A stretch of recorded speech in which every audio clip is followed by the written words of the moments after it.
तर संधी साधूपणा करणाऱ्यांना सोबत घेणार नाही असं शरद पवारांनी वक्तव्य केलेलं आहे। अमोल मिटकरी आपल्या सोबत जोडले गेलेले आहेत। अमोल मिटकरीजी, शरद पवार यांचं हे वक्तव्य तुम्ही सुद्धा कदाचित मेळाव्यातलं वक्तव्य ते ऐकलं असेल, कसं पाहताय? एकंदरीतच गेल्या काही काळातली राष्ट्रवादी दोन्ही एकत्र येण्यासंदर्भातली चर्चा आणि त्या पार्श्वभूमीवर स्पष्टपणे शरद पवारांनी हे वक्तव्य करणं। दोन्ही राष्ट्रवादी काँग्रेस पक्ष एकत्र येण्याच्या चर्चा ह्या मीडियाने घडून आणल्या होत्या।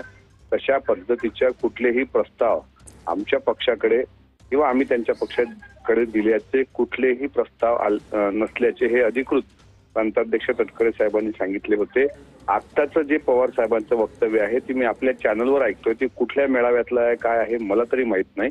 आता जे ऐकतोय मी त्यामध्ये त्यांनी स्वतः सांगितलंय की यशवंतराव चव्हाण साहेब असतील, महात्मा गांधी असतील, शिवशाहू फुले आंबेडकर असतील, यांच्या विचाराशी जे काही बांधील असतील त्यांच्यासोबत आम्ही कदाचित जाऊ असं त्यांचं मी ऐकतोय। माझ्या ऐकण्यात चूक पण असू शकते, पण आम्ही सुद्धा राष्ट्रवादी काँग्रेस पक्ष म्हणून अजितदादांच्या नेतृत्वात आम्ही महायुतीमध्ये सहभागी झालो, त्यावेळेस सुद्धा आमची ही विचारधारा कायमच आहे ना। अद्यापही आम्ही विचारधारेशी तडजोड केली नाही। आमची विचारधारा आमचे मित्रपक्ष भाजपने आम्हाला बदलायला लावली नाही किंवा भाजपची विचारधारा आम्हाला स्वीकारा असं त्यांनी पण अट्टहास केला नाही। त्यामुळे विलिनीकरण असेल, एकत्र येण्याचं असेल, ह्यावर अधिकृत निर्णय, फायनल निर्णय हे अजितदादा पवारच घेतील, ही आमची पूर्वीपासूनची फायनल भूमिका आहे। आणि साहेबांनी काय बोलावं, त्यांच्या कार्यकर्त्यांना काय संबोधित करावं हा साहेबांचा स्वतंत्र अधिकार आहे। त्यांनी ते भाष्य केलं असेल, त्यांनी त्यांच्या कार्यकर्त्याला संबोधित केलं असेल तर त्या विचारधारेशी आम्ही पण बांधील आहोतच। पण यावर आता एकत्र यायचं की नाही यायचं हा याच्यामध्ये आम्ही बोलू शकत नाही। आम्ही सर्वसामान्य कार्यकर्ते आहोत।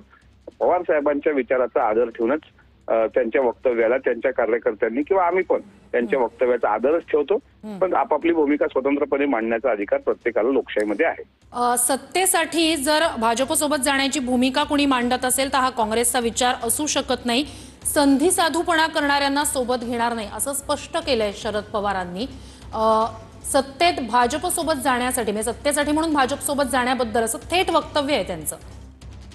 असं असतं की साहेबांनी, शेवटी साहेब वरिष्ठ आहेत, त्यांनी काय बोलावं त्यामध्ये मला अजिबात म्हणजे मी बोलणार नाही, कारण मी खूप लहान माणूस आहे त्या तुलनेमध्ये। पण एक गोष्ट मात्र सांगतो की महायुतीचा प्रयोग होण्यापूर्वी महाविकास आघाडीचा प्रयोग झाला, हे आपण सर्वांनी डोळ्यांनी पाहिलं। ज्या शिवसेना आणि काँग्रेसची विचारधाराच कधी एक नव्हती, ज्या बाळासाहेब ठाकरेंनी, ज्या प्रबोधनकार ठाकरेंनी काँग्रेस किंवा यांच्यावर ताशेरे ओढले त्यांच्यातून, शेवटी त्यांचा पण एक प्रयोग महाविकास आघाडीमध्ये झाला होता ना। विचारांची फारकत असलेली लोक एकत्र असू शकतात। आता महायुतीमध्ये भारतीय जनता पार्टी, राष्ट्रवादी काँग्रेस पक्ष, शिंदे साहेबांची शिवसेना एकत्र येते। तिन्ही पक्षांची विचारधारा वेगळी वेगळी आहे, तरीही हा जो निर्णय घेतलाय तो आदरणीय अजितदादांच्या नेतृत्वात आम्ही घेतलाय। साहेबांनी जे काही म्हटलं असेल ते साहेबांचं वैयक्तिक मत आहे, त्यावर आम्ही काही भाष्य करू इच्छित नाही। राहिला प्रश्न संधी साधू असणं किंवा सत्तेमध्ये जाणं ह्याच्या काही गोष्टी असतील त्यावरही मी बोलू इच्छित नाही। मात्र अजितदादा जे काही निर्णय घेतील तो निर्णय शिरसावंदे म्हणून आम्ही आता पुढची वाटचाल करू।